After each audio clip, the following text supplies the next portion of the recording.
They were convinced their tanks were invincible. The Type 95 Go had proven itself against Chinese forces, against Soviet armor at Hulkan Gol, and in the sweeping victories across Malaya and the Philippines.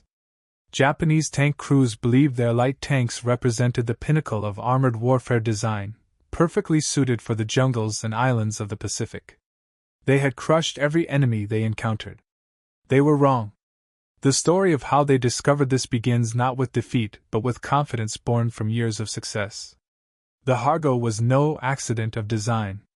It was the product of careful military planning that began in 1933 when the Japanese Imperial Army recognized a critical gap in its armored forces. The Type 89 medium tank, Japan's workhorse, could only manage 15 miles per hour. This was adequate for supporting infantry at walking pace, but utterly inadequate for the mechanized warfare the army envisioned. Japanese military planners had watched with interest as other nations developed faster, more mobile armored forces. They wanted a tank that could keep up with motorized infantry moving at 40 miles per hour by truck, that could navigate the terrain of Manchuria and China, and that could be produced in quantities their industrial base could sustain. The Army Technical Bureau issued specifications in July 1933. The new tank would weigh approximately 7 tons, mount a 37mm gun, achieve speeds of 40 km per hour, and have armor sufficient to resist rifle and machine gun fire. Most importantly, it would be simple to manufacture and maintain. Mitsubishi Heavy Industries received the contract. Engineer Tomio Hara, who had already made a name for himself designing the Type 89, took on the challenge. His most notable innovation was the bell crank suspension system, a simple yet effective design that would become standard on Japanese tanks for the next decade. By June 1934, Mitsubishi had completed the first prototype. The prototype impressed military observers during field trials conducted in Manchuria and at proving grounds in Japan. It was fast, reaching 45 km per hour on paved roads and maintaining 25 to 30 km per hour cross-country. It was maneuverable, with a turning radius that seemed impossible for a tracked vehicle of its size. The Hara suspension, with its distinctive bell crank design, absorbed shocks well and allowed the tank to traverse rough terrain that would have stopped other vehicles. And it was mechanically reliable, using a Mitsubishi 6-cylinder air-cooled diesel engine that produced 120 horsepower at 1,800 revolutions per minute. The diesel engine was a particular point of pride for Japanese engineers, making the tank less vulnerable to fires than gasoline-powered vehicles. Diesel fuel was also more readily available in Japan's empire, particularly in areas like Manchuria and Southeast Asia, where gasoline supplies were limited. The engine could run for 8 to 10 hours on its internal fuel capacity of 34 gallons, giving the tank an operational range of approximately 130 miles on roads. Trials revealed some problems. The suspension had a tendency to pitch violently on rough ground, making aiming while moving nearly impossible and causing crew fatigue. Engineers addressed this by adding braces to connect the bogie pairs, creating what became known as the Manchurian suspension. The modification helped but did not completely eliminate the rough ride that would characterize the Hargo throughout its service life. In 1935, at a meeting in the Army Technical Bureau, the Type 95 was formally presented as the potential main tank for mechanized infantry units. The infantry representatives had concerns. They argued that 12 mm of armor was insufficient for a tank that would be supporting infantry assaults against fortified positions. The cavalry representatives countered that the improved speed and mobility compensated for thin armor, and that the tank's firepower was adequate for its intended role. After considerable debate, the infantry agreed to accept the design. The Type 95 Hargo was officially adopted. The designation came from the Japanese imperial calendar, marking the 2,595th year since the legendary founding of Japan. Only the last 2 digits were used in the type number. Production began at Mitsubishi facilities in 1936. The Hargo was indeed a small tank. It measured just 4.38 m long, 2.06 m wide, and 2.13 m tall. In American measurements, that was 14 feet 4 inches long, 6 feet 9 inches wide, and just under 7 foot tall. A man of average height could look over the turret. The weight came in at 7.4 tons for the basic tank, reaching 8.1 tons when loaded with crew, fuel, and ammunition. The armor was thin by any standard, 12 mm at its thickest points on the turret and upper hull, 9 mm on the roof and floor, 6 mm in some less critical areas. Japanese designers had calculated this was sufficient to stop rifle and machine gun bullets at combat ranges. They were designing for the enemies they expected to fight, Chinese forces with limited anti-tank capability, and light Soviet tanks. Inside the tank was cramped. The crew consisted of 3 men. The driver sat in the front left of the hull with limited vision through a small viewport and periscope. A hull machine gunner sat to the driver's right, operating a Type 97 7.7 mm machine gun mounted in a ball mount. The commander occupied the turret alone, standing on the hull floor with no turret basket beneath his feet. This commander had perhaps the most difficult job in the Imperial Japanese Army. He had to command the tank, directing the driver and communicating with other tanks when radio was available. Only one tank in 4 had a radio set, leaving the others to follow visual signals. He had to operate the main gun, a Type 94 37 mm cannon capable of firing both high explosive and armor-piercing rounds. He had to load that gun, a physical task made difficult by the cramped space and the need to stand while doing so. And he had to operate a second machine gun mounted in the rear of the turret, facing to the right rear at roughly the 5 o'clock position.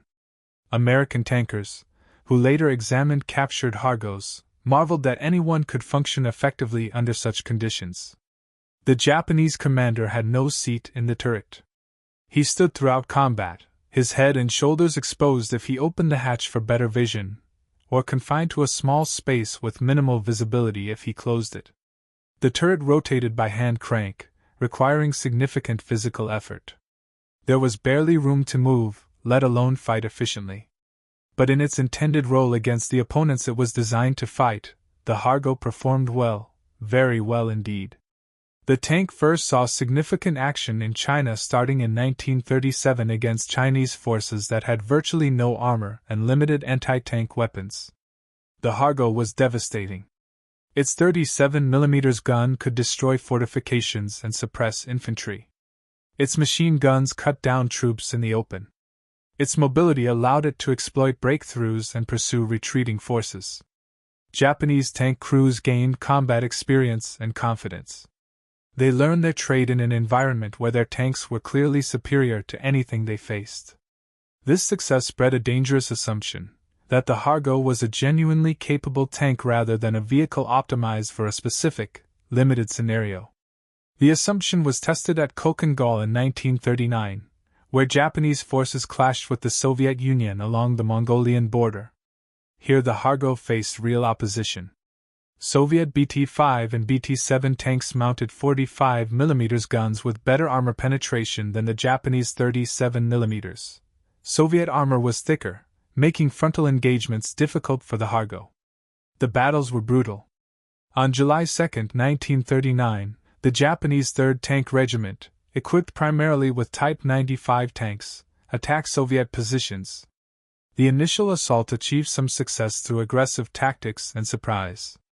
Japanese tanks destroyed 32 Soviet tanks and captured 35 armored vehicles. But Soviet counterattacks in the following days revealed the Hargo's vulnerabilities. Soviet guns could penetrate the Hargo's armor at ranges where the Japanese guns struggled to damage Soviet tanks. By the end of the Kölkön Gol campaign, Japan had lost dozens of tanks. The lessons were clear to anyone paying attention. The Hargo was outmatched by modern Soviet armor. Its thin protection and relatively weak gun were not adequate for tank versus tank combat against peer adversaries. But these lessons were not fully absorbed. Japanese military leadership focused instead on tactical improvements and crew training rather than fundamental redesign of their armored forces. The war in China continued, and there the Hargo remained effective. When war broke out across the Pacific in December 1941, Japanese tank units achieved remarkable successes in Malaya. Hargo tanks navigated terrain British commanders thought impossible for armor. They moved through rubber plantations and jungle trails, supporting the rapid Japanese advance down the peninsula towards Singapore. British forces, who had not deployed significant armor to Malaya, were unprepared for this mobile threat. In the Philippines, Hargos landed with the invasion force and supported Japanese infantry operations. On December 22, 1941, north of Dumortis, Type 95 tanks engaged American M3 Stuart light tanks in what would be recorded as the first tank versus tank battle involving U.S. forces in the Pacific. Both tanks mounted 37mm guns.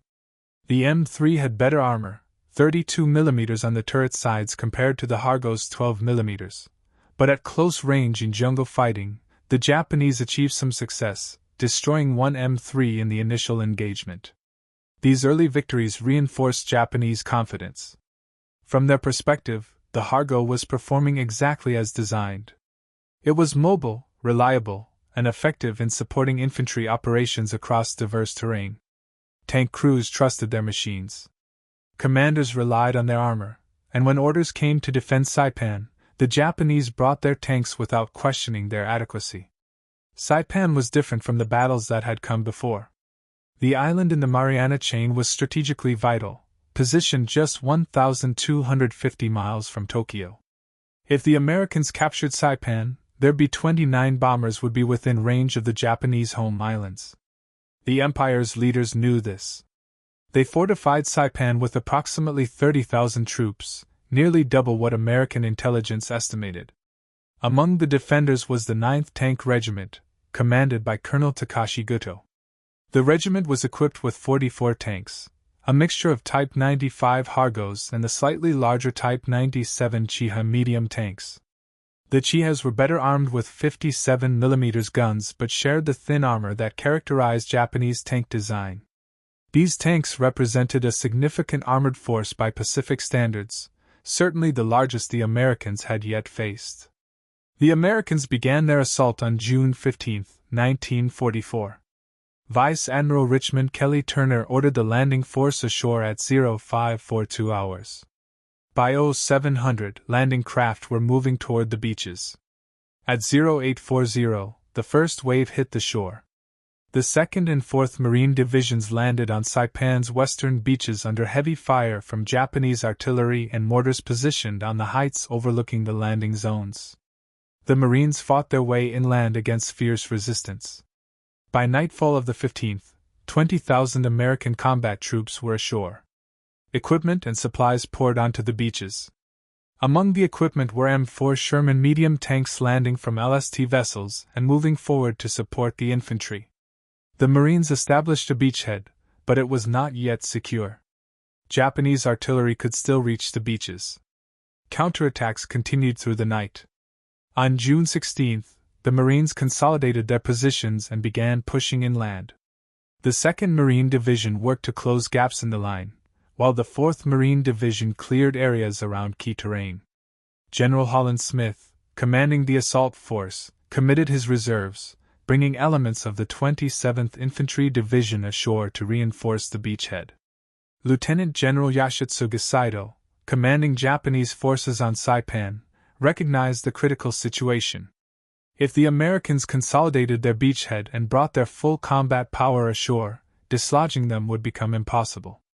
He needed to strike before they were fully prepared. Saito issued orders for a major counterattack using the island's most powerful assets, the infantry of the 136th Regiment and the tanks of the 9th Tank Regiment. The attack order was specific. The infantry would assault the American positions around Karan Kanoa Airfield. The tank unit would advance southwest of Hill 164.6, moving after the infantry attack commenced. The tanks would charge the transmitting station and throw the enemy into disorder before the infantry penetrated the sector. It was an ambitious plan requiring coordination between infantry and armor in a night attack across difficult terrain. Colonel Goto gathered his tank crews. They conducted final maintenance checks on their vehicles. Crews loaded ammunition, 37mm rounds for the Hargos, 57mm for the Chihas. They filled fuel tanks, checked track tension, tested the radios on the few tanks that had them. The crews were confident. Many had combat experience from China or earlier Pacific campaigns. They trusted their machines and their tactics. In the pre-dawn darkness of June 17th, the Japanese tank column moved out. Diesel engines coughed to life, their distinctive sound echoing across the pre-dawn landscape. Tracks clanked as the tanks formed up and began their approach toward the American lines. Inside each cramped vehicle, crews felt the familiar vibration and noise of their tanks in motion. Commanders stood in their turrets, trying to see through the darkness, coordinating movement through visual signals. The Americans heard them coming. Marine sentries on the perimeter reported engine sounds from the north. Officers shouted orders. Men grabbed weapons and moved to defensive positions. Anti-tank gun crews traversed their 37mm M3 guns toward the approaching sounds. Sherman tank crews who had bedded down near their vehicles climbed aboard and started engines. Machine gun teams checked their weapons and ammunition. At 0330 hours, the Japanese attack began in earnest. 44 tanks, the largest armored formation yet committed by Japan in the Pacific, advanced toward the 2nd Marine Division's positions. Some tanks carried infantry clinging to the hulls, a dangerous but sometimes effective tactic. The formation moved through the darkness, guided by the lead tanks and following the terrain toward their objectives. Marine riflemen saw them first as dark shapes emerging from the pre-dawn gloom. Then came the distinctive sound of diesel engines at full throttle, tracks throwing dirt and dust, the clank of bogie wheels and the squeal of steel on steel. Japanese tankers could see Marines in their positions, could see the defensive line ahead. Some commanders opened fire with their whole machine guns, sweeping the ground ahead. Others reserved fire, trying to get closer before engaging.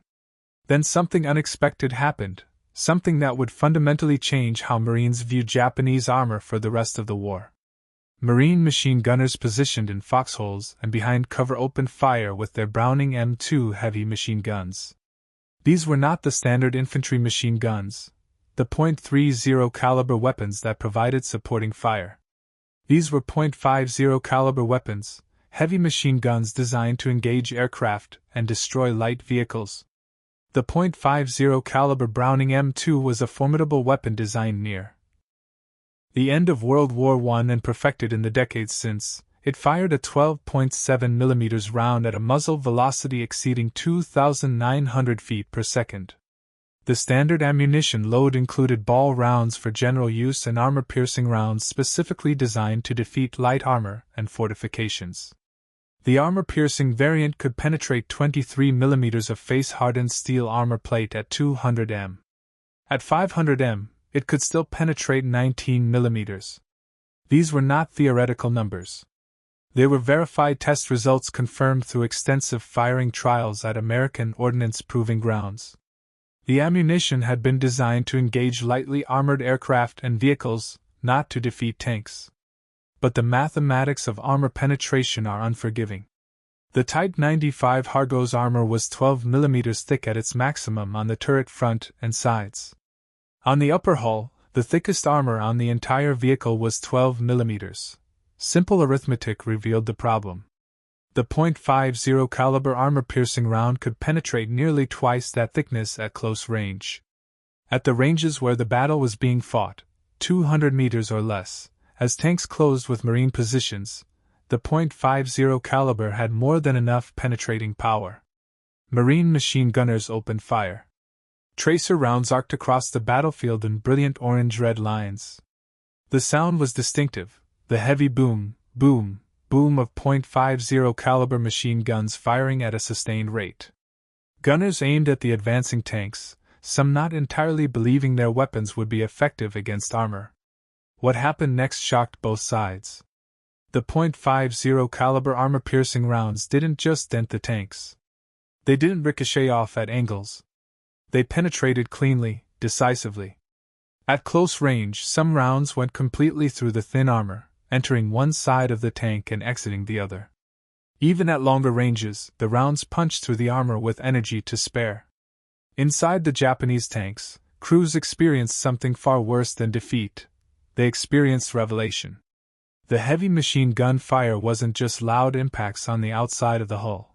It was penetration. rounds coming through the armor. In the cramped interior of a cargo, there was nowhere to hide. A round that penetrated the hull could strike engine components, ammunition racks, or crew members. The face-hardened armor designed to resist rifle fire offered no meaningful protection against the heavy .50 caliber rounds. One Marine machine gunner, firing his weapon from a position near the airfield, reported watching his tracer rounds strike a Hargo advancing directly toward him. The rounds hit the front hull, and he could see sparks inside the tank through vision ports and hatches.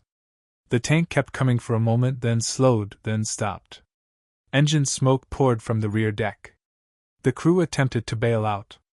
2 men emerged and were immediately engaged by rifle fire from Marines in foxholes. Another gunner, positioned with his weapon mounted on a half-track, engaged a cargo at approximately 150 m. He fired a sustained burst into the tank's side armor. The tank turned toward him, exposing more of its flank. He kept firing. His loader fed another belt of ammunition into the gun.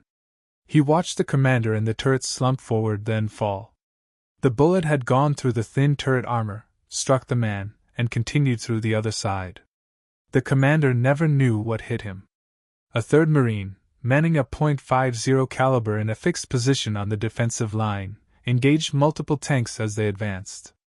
He fired at one Hargo's engine compartment, aiming for the rear deck where the cooling vents were located. His rounds penetrated the thin 6mm armor covering the engine. The diesel engine, its cylinders opened by .50 caliber impacts, seized. The tank stopped moving, becoming a stationary target. The crew abandoned it, running back toward Japanese lines through a hail of small arms fire. Japanese tank crews who survived the initial assault couldn't process what was happening. They had trained for years. They had fought in China, where enemy weapons bounced harmlessly off their armor. They had faced Soviet anti-tank rifles at Kochan Gol and survived. Their tanks were supposed to protect them. That was the fundamental premise of armored warfare. The tank's armor kept the crew alive while they engaged the enemy with superior firepower. But American machine guns were defeating their armor, not anti-tank guns firing large-caliber projectiles, not artillery, not even the massive 75mm guns on the Sherman tanks they could see moving into position. Machine guns, infantry support weapons, mounted on jeeps, on half-tracks, on every vehicle in the American arsenal. The realization was devastating. If machine guns could penetrate their tanks, what chance did they have? A Japanese tank officer, later captured after his tank was disabled, told American interrogators that his first thought was that the Americans must have developed some new secret weapon, some advanced ammunition or special gun that looked like a standard machine gun but fired exotic projectiles. He simply could not accept that a conventional heavy machine gun could defeat a tank. In his entire combat experience, from training in Manchuria to fighting in China, small arms fire had always been ineffective against armor. Bullets made noise on the outside. They didn't come through.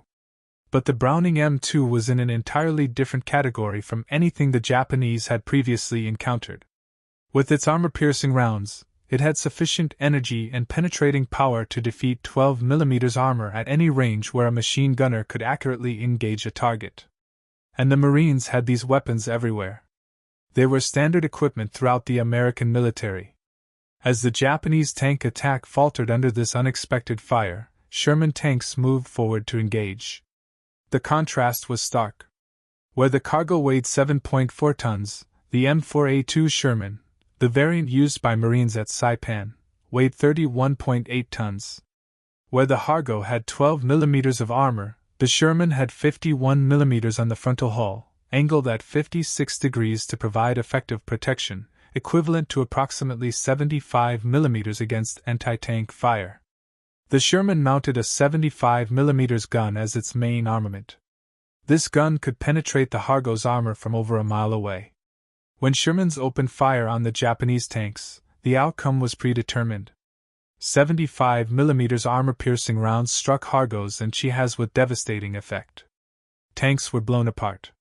Turrets were knocked off hulls. Ammunition detonated inside crew compartments. Japanese tanks that returned fire found their 37mm and 57mm rounds completely ineffective against the Sherman's frontal armor. The shells bounced off or created small dents without penetrating.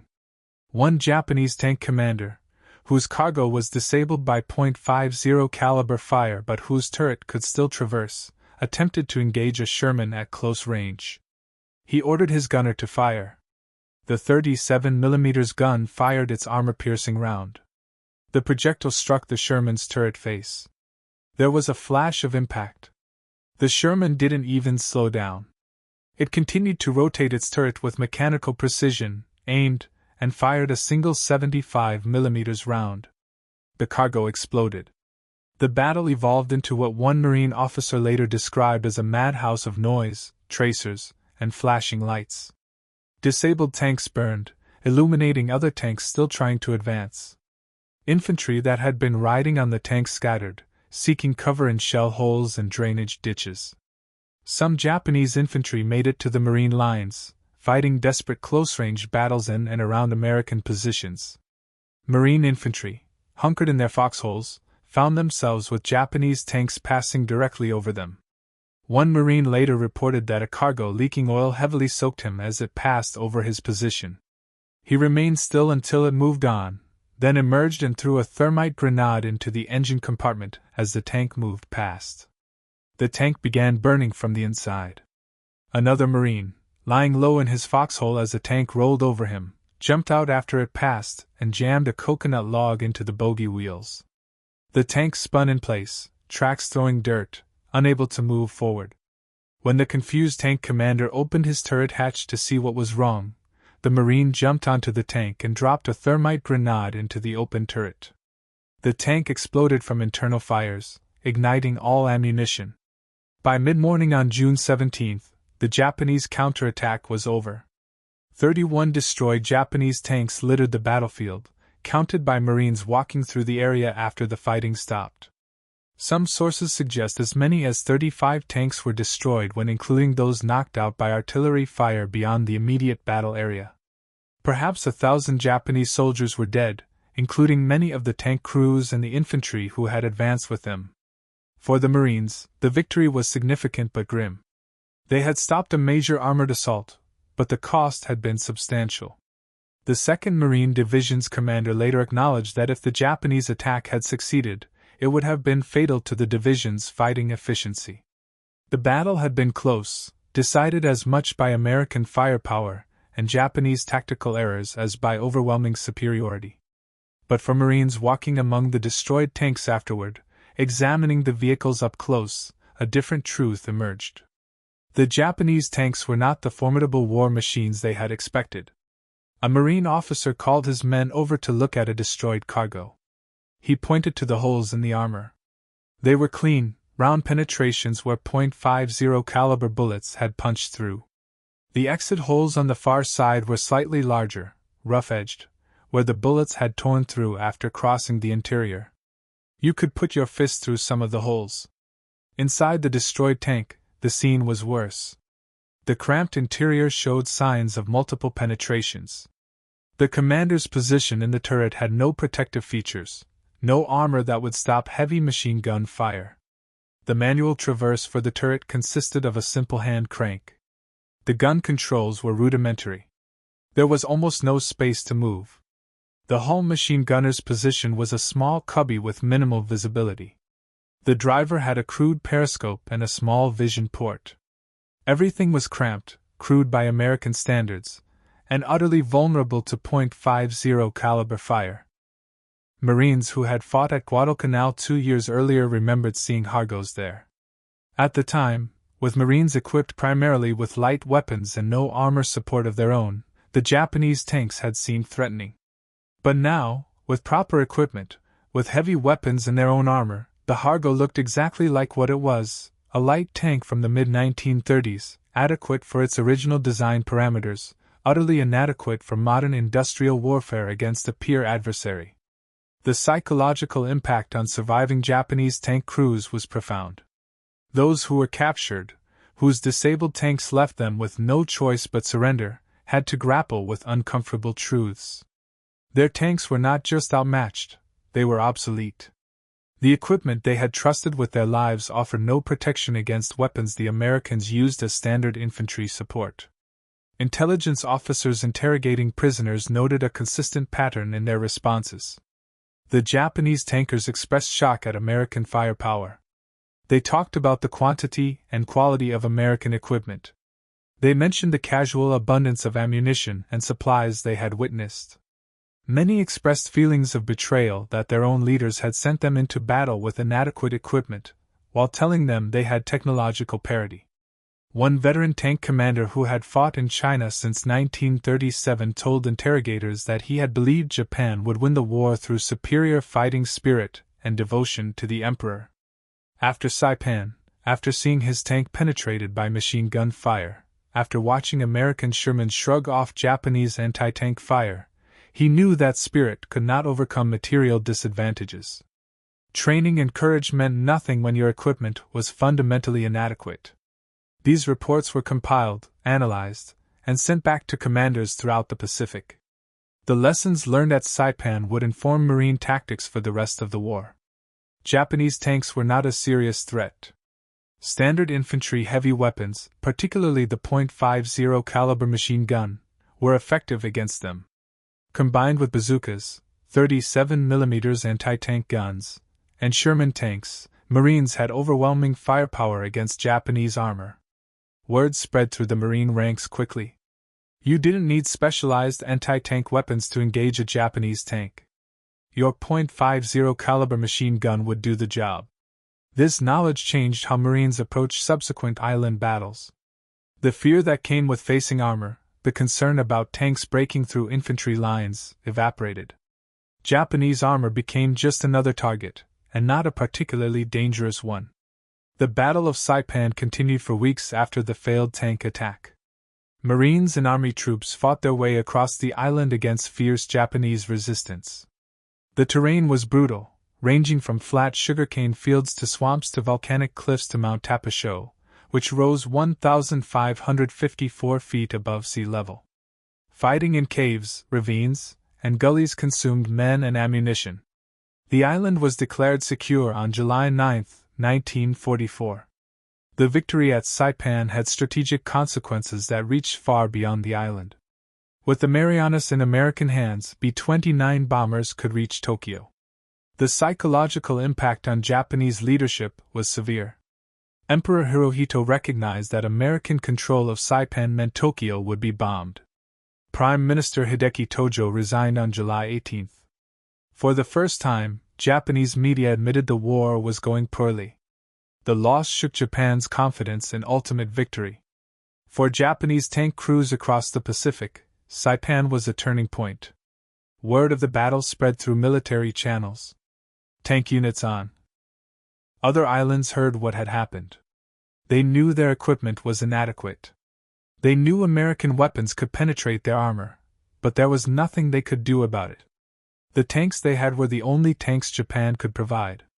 Japan's industrial capacity simply could not produce modern tanks in meaningful numbers.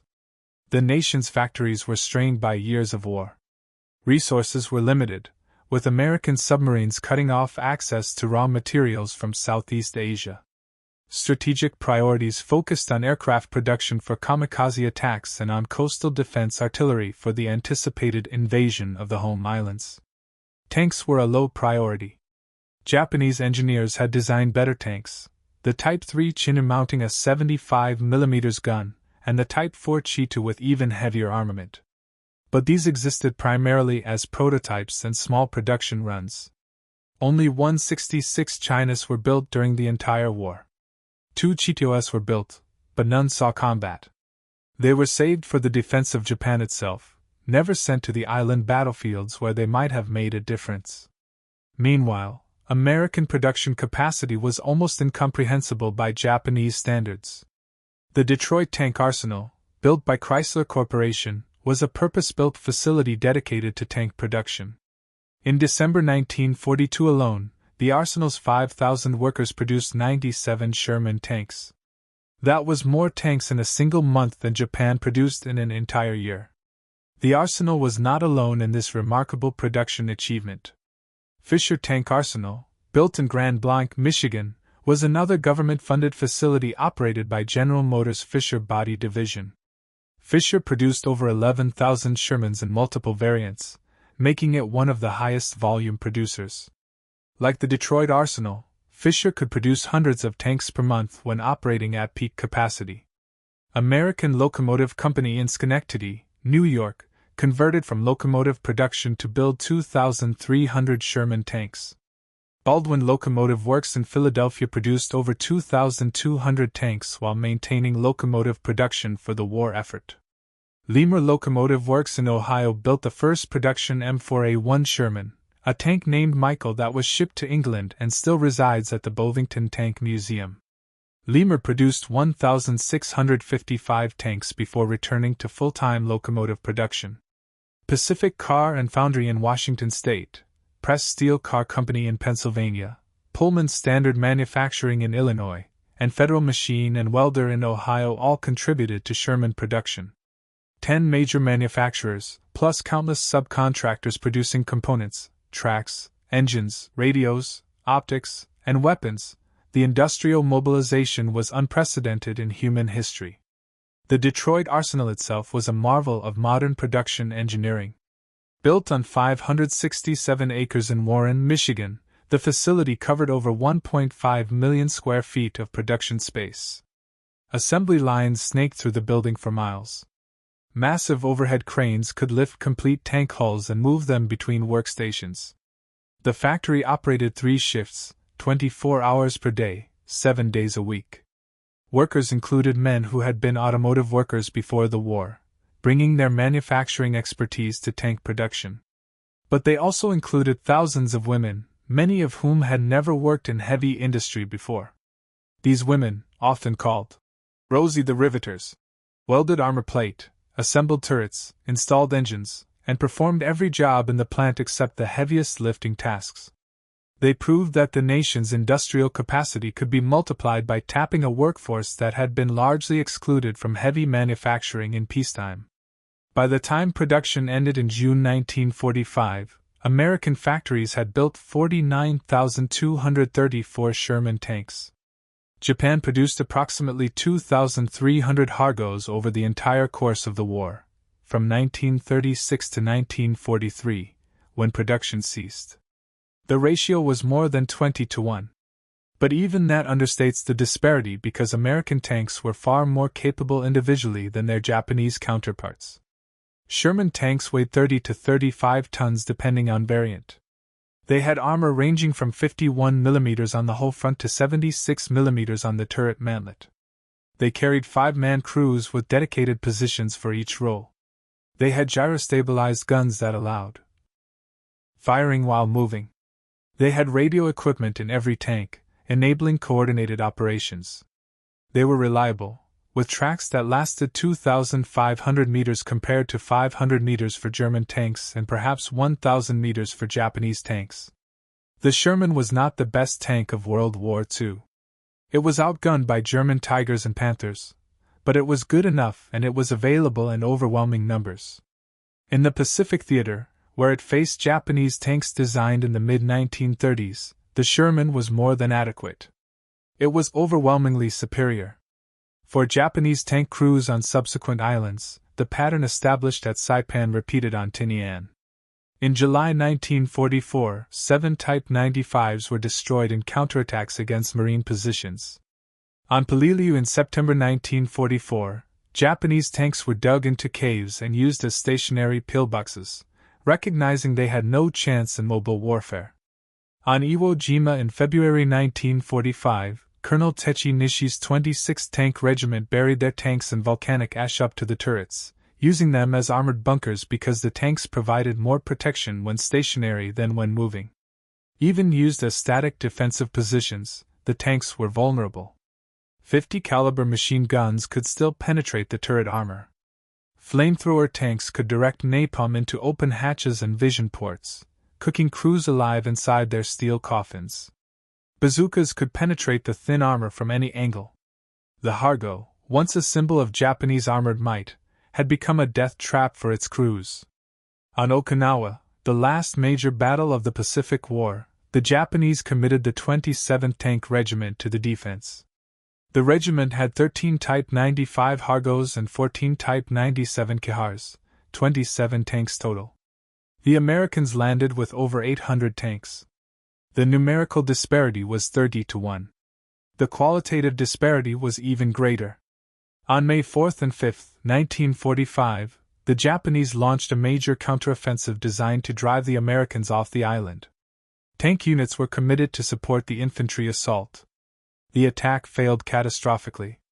Most of the Japanese tanks were destroyed within hours, knocked out by a combination of Sherman tanks, bazookas, 37mm anti-tank guns, artillery, and 50 caliber machine guns. The survivors withdrew, having accomplished nothing except adding more destroyed hulls to the battlefield. In August 1945, when the Soviet Union declared war on Japan and invaded Manchuria, Japanese tank units in northern China faced yet another technologically superior opponent. Soviet T-34 medium tanks, with their sloped armor and powerful 76mm guns, vastly outclassed the Japanese tanks opposing them. In the Battle of Shumshu Island, part of the Kuril chain, Japanese tanks attempted to defend against Soviet amphibious landings. The Japanese had a mixed force of approximately 77 tanks on Shumshu, including Type 97s and some newer Type 1 medium tanks, with only 25 Type 95s. The Soviets used 45mm anti-tank guns, anti-tank rifles, and anti-tank grenades to devastating effect. The Japanese lost 21 tanks in approximately 2 hours of fighting. Soviet forces, experienced in armored warfare from years of fighting on the Eastern Front in Europe, made short work of the Japanese defenders. The experience of Japanese tank crews during World War II, particularly in the final years, was one of gradual, crushing realization. What they had believed about their equipment, about their chances, about their ability to compete with Allied armor was fundamentally wrong. And the moment of truth for many came not in some epic tank duel between armored champions, but in the terrible simplicity of watching machine gun bullets punch through armor that was supposed to protect them. For Marines who fought at Saipan and subsequent islands, the lessons were different, but equally profound. They learned that Japanese tanks were not a serious threat.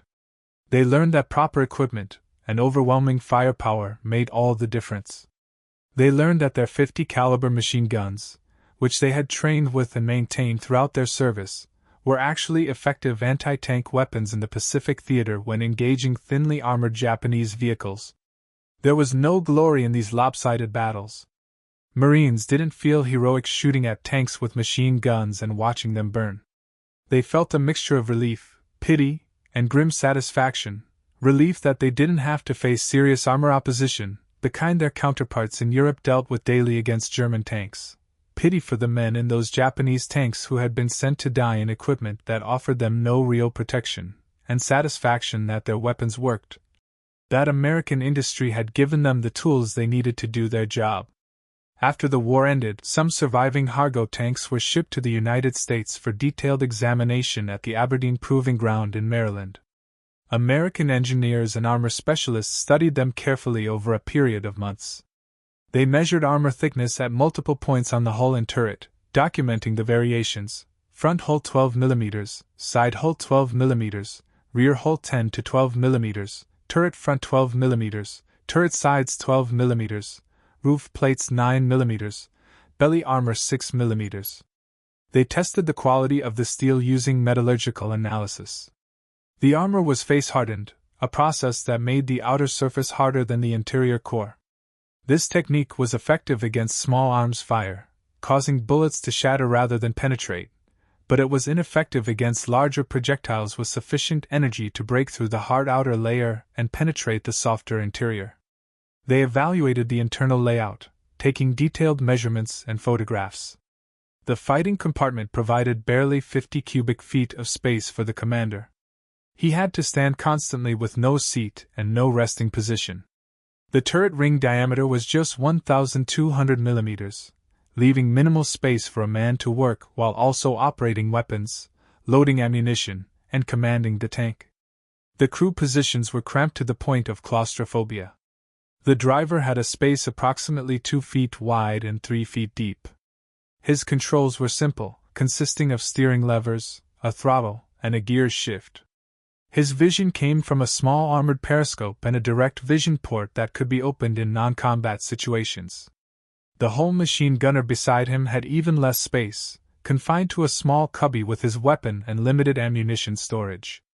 American tankers who examined the Hargos could not imagine fighting in such conditions. Sherman crews, by comparison, had a fighting compartment that provided over 150 cubic feet of working space. Each crew member had a defined position with proper seating. The commander had a cupola with all-around vision blocks. The gunner had a telescopic sight and power traverse for the turret. The loader had space to move and access to properly organized ammunition racks. The driver and assistant driver, called the bow gunner in American nomenclature, had adequate space and vision equipment. Their reports confirmed what had been learned in combat, and what mathematics had predicted. The Hargo was a light tank suitable for operations against poorly equipped opponents. It could function effectively in colonial warfare, in police actions, in suppressing resistance where the enemy had no serious anti-tank capability. It was not suitable for modern industrial warfare against a peer adversary with proper weapons. Any firearm more powerful than a rifle could defeat its armor. The 50 caliber armor-piercing rounds didn't just penetrate, they overpowered the armor completely, punching through with energy to spare. The internal arrangement was cramped to the point of being actively dangerous even without enemy fire. The commander's workload, handling all turret functions alone, was unrealistic. The lack of radio equipment in 3 of every 4 tanks made coordinated operations nearly impossible. The hand-crank turret traverse was exhausting and slow. The vision equipment was crude, leaving the crew largely blind to their surroundings. Every aspect of the design reflected the constraints Japan faced: limited industrial capacity, resource scarcity, and a design philosophy rooted in experiences against inferior opponents. The comparison with American tanks revealed the full extent of the design philosophy differences. Where the Hargo was cramped, the Sherman was relatively spacious with enough room for crew members to move, switch positions if necessary, and work effectively even during extended combat operations. Where the Hargo had thin armor vulnerable to machine gun fire at close range, the Sherman resisted dedicated anti-tank guns at combat ranges. Its 51mm frontal armor angled at 56 degrees provided effective protection equivalent to approximately 75mm against anti-tank projectiles. Where the Hargo had a single-person turret crew performing multiple simultaneous tasks, the Sherman had 3 men in the turret. The commander could focus on commanding using his cupola with 6 vision blocks to maintain situational awareness and direct the crew. The gunner focused exclusively on aiming and firing the main gun using a telescopic sight with magnification and a power traverse system that could rotate the turret quickly and smoothly.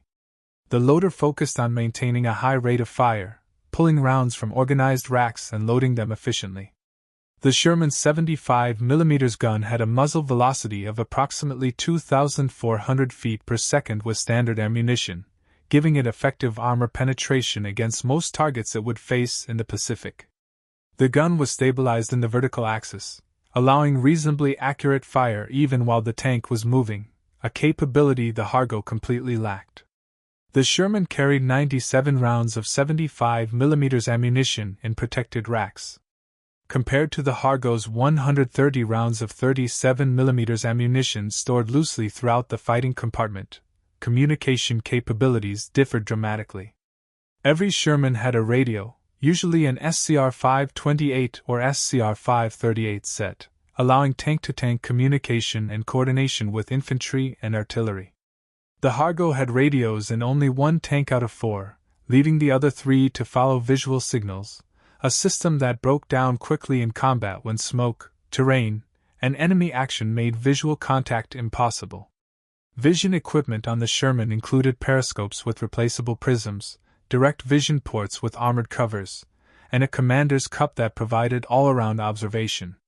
The Hargo had crude periscopes and small vision ports that provided minimal situational awareness, forcing commanders to expose themselves by opening hatches to see what was happening around them.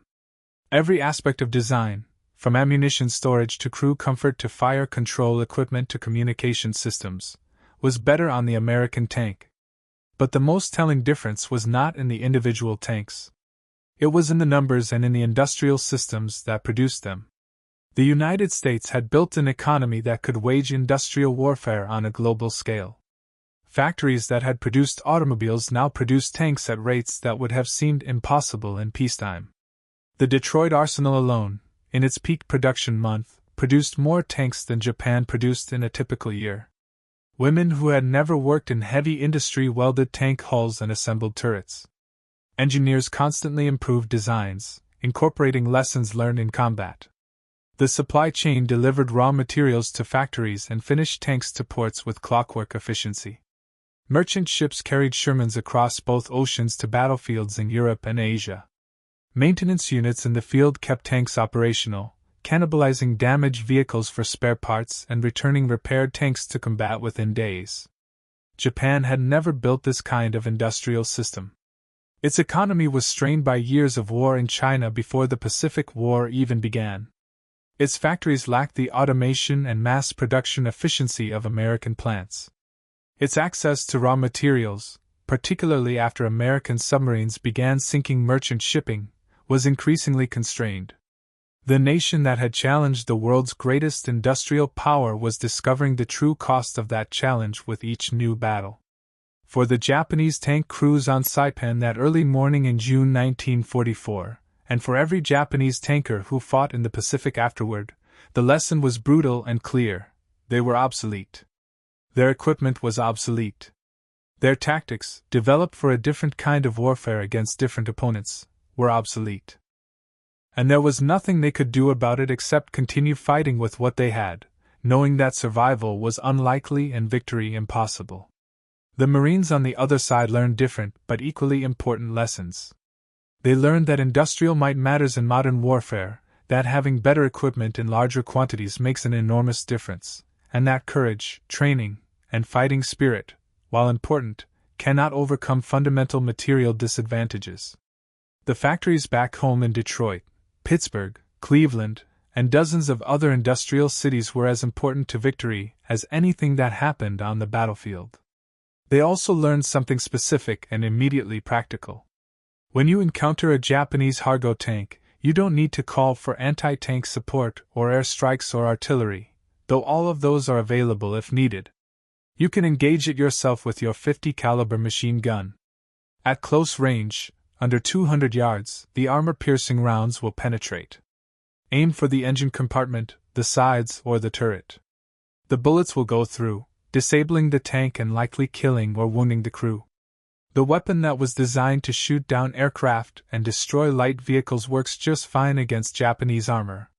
It was a small tactical lesson in a massive war. But for the men involved, for the Japanese tankers who died in their inadequate machines, and for the Marines who destroyed them with heavy weapons, it was a moment of absolute clarity. This was not a fair fight. This was not an even match.